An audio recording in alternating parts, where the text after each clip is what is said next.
What's up, everybody? This is Xsolar21, and we are here, or I am here to discuss Zack Snyder and Warner Brothers and the entire DC universe. Now, I wanted to make this video because I feel like it's important that I discuss this and that as many people as possible talk about this and spread the word and so forth about what's going on at DC and Warner Brothers.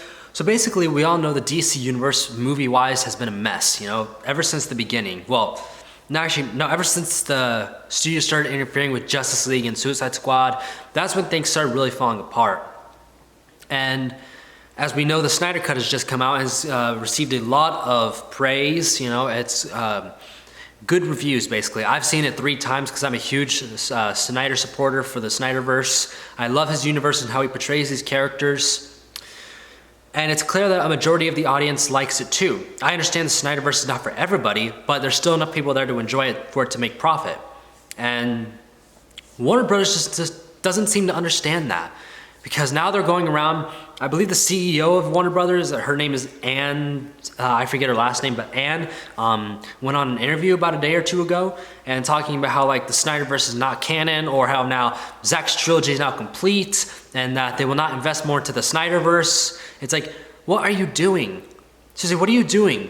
Why are you doing this? The Snyderverse is a gold mine, a literal freaking gold mine, and there's so much stuff, content and potential in there for them to use. You could have the Deathstroke movie that was canceled, the Batfleck movie that was canceled, Man of Steel 2, the Justice League sequels, David Ayer's cut of Suicide Squad, all these other spin-offs, the Cyborg movie, the Atom movie, Green Lantern. You have all these things that you could do with the Snyderverse and make profit, yet you're not going to do it just because Warner Brothers is salty and do not like to admit the fact that they were wrong, and they do not like to admit the fact that the direction they're going with the DC universe is not the best way to go. Now, what they're trying to do, especially with the Flash movies, open up the multiverse. And that's perfectly fine. I support the idea for the multiverse. But if you have this multiverse, you're unwilling to continue Snyder's vision, then what's the point of it? If the studio says they're gonna be open to having these different iterations of characters in these different universes, you're not willing to continue Snyder's universe, which could be one out of many different universes, then what's the point of the multiverse? As clear as the studio does not know what they're doing. They claim they do. They're like, yeah, we listen to fans. We're down to earth with the fans. We're in touch with them. We talk to our executives on a weekly basis on what to do with these characters and these projects. It's like, you may have the meetings that you say you do, but you clearly do not know what the fans want. We have a simple wish list on what we want. Stuff that we're literally telling the studio, we're literally telling them that, hey, we want to give you our money on these projects that we want to see. All you have to do is make these projects the way we see fit, or attach directors and writers that will get this vision correct on what we want to see, and we will pay money and you will make profit. You will make revenue, So it's like, but yet they're too ignorant and arrogant enough to listen to us. They think our opinion doesn't matter. They literally, let's get this out of the way. AT&T is the one that released the Snyder Cut, not Warner Brothers. Warner Brothers has been trying to sabotage Snyder's vision since day one, and been trying to bury his Justice League into the ground since day one. That's a no-brainer. And it's crazy how out of all the 15 or 20 projects that are coming out, shows, movies combined, so forth, there are only 3 or 4 that I see people that are excited about, and me, I'm only excited for 3 of them, and one of them was the Snyder Cut, so that's a check. I've already seen that one. The other one is Pattinson's Batman, because I love Matt Reeves. I think he's a good filmmaker, so I think he'll do a good job with that. And then maybe the GCPD show that's set in the Pattinson universe, I may give that one a try. But other than that, I really don't have any interest in any of the other projects. And let's not forget, this is the same company that thinks firing Johnny Depp and keeping Amber Heard is a good idea. Let's get that out of the way. So they're not the brightest, nor are they the smartest. And it baffles me how people like this, like the CEO of Warner Brothers, still are able to make these decisions, They're going against what the consumer wants. And it's not going to end, it doesn't financially, it doesn't work well for them. it ends up leaving bad results, you know, when you don't listen to the audience and the consumers. Because we want stuff like the Batfleck movie, the Deathstroke movie, the Man of Steel sequel, the Justice League sequels, and yet you're gonna give us stuff like Wonder Woman 84 and Birds of Prey, which were both garbage. I hated both of them. Even if you did like them, good for you. If you did like them, that's fine. Movies are subjective, you know. So, but the problem is, regardless whether you like them or not, there's no denying that they are very, very divisive films, you know. And for a universe as big and as valuable as DC, you should really not make movies that are divisive. You should more focus on movies that people want to see and will give you money to see, you know? And these studio executives act like they know what's best for these characters, but in reality they don't. I doubt any of them have ever picked up a comic book. Because it's obvious, even though directors at Warner Bros. Say that and Marvel say there's no competition between DC and Marvel, there really is. There's no doubt about it. Because it's obvious that Warner Brothers is still trying to play catch up with Marvel. You know how they're greenlighting all these lighthearted comedic movies, you know, the James Gunn Suicide Squad, or they made David Ayer reshoot half of Suicide Squad to make it more funny, you know, Justice League make it more funny, you know. They think if they follow that Marvel comedic formula, they're gonna do well. No. That's not how this works. Now, are there characters in the DC universe that can be lighthearted? Absolutely, like Shazam and Aquaman. Those work with a better lighthearted tone. But they should not be afraid, and they should know when a movie can be dark or more serious, like Batman or Man of Steel and so forth, you know, or characters like Darkseid, you know, or Joker, you know.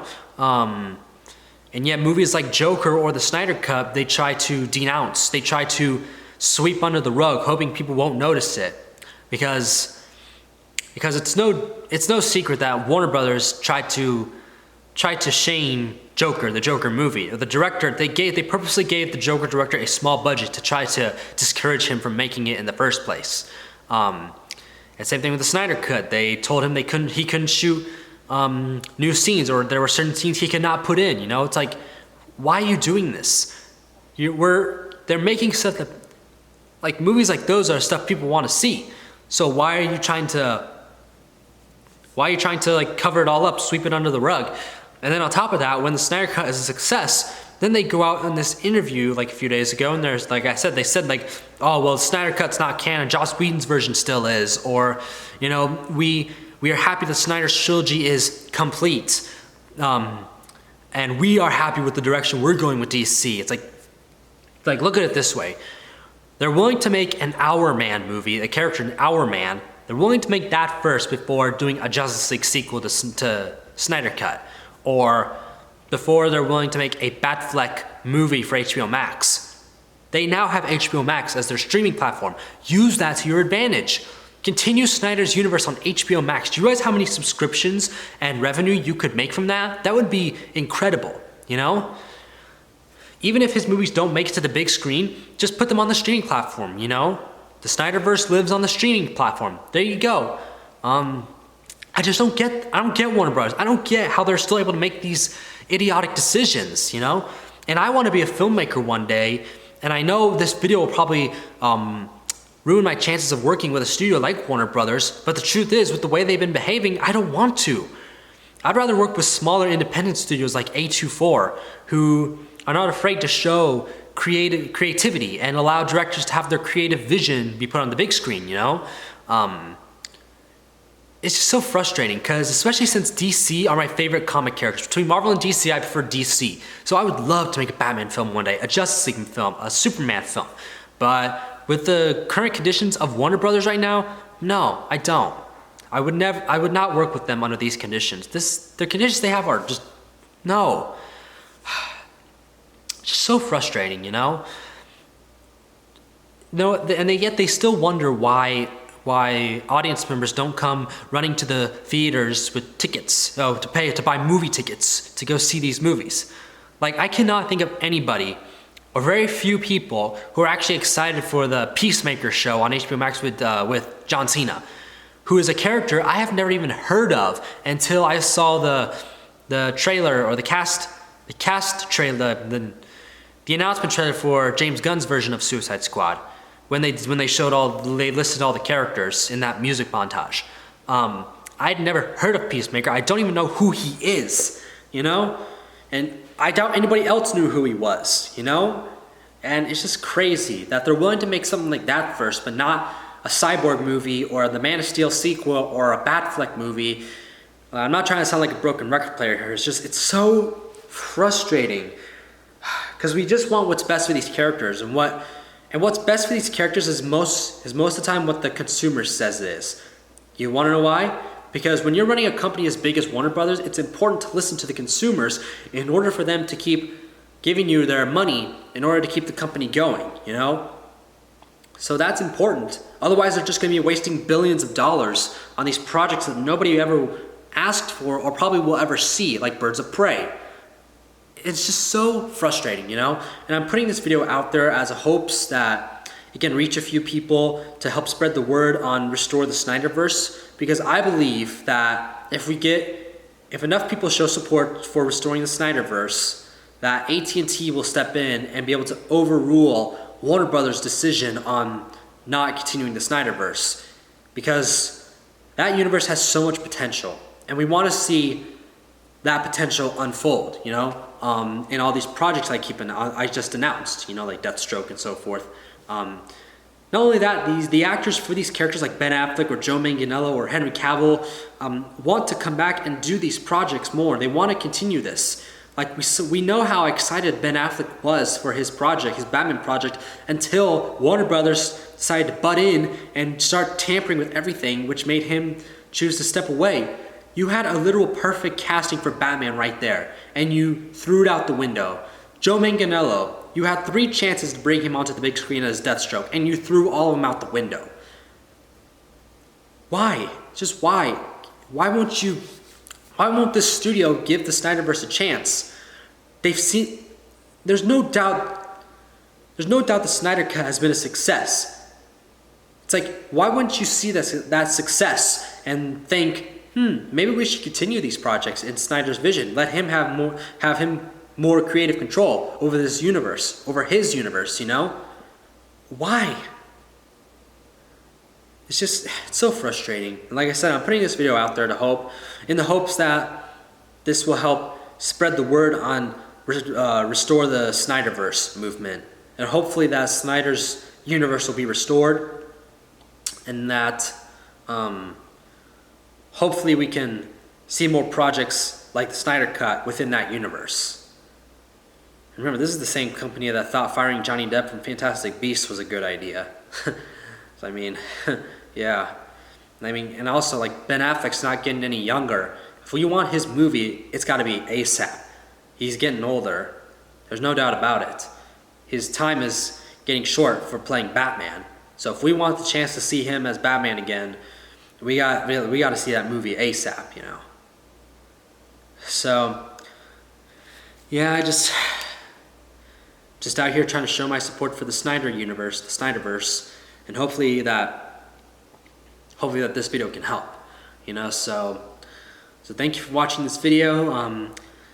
Make sure to spread the word on Restore the Snyderverse. Except the only issue with the Snyderverse is Mira. It's like, hey, Zack, just fire Amber Heard and replace her with Emilia Clarke. Problem solved. But other than that, I'm full on for restoring the Snyderverse, just as long as he recasts Mira. But thank you for watching this video. You know, leave a like if you enjoyed it. Yeah, just hashtag Restore the Snyderverse.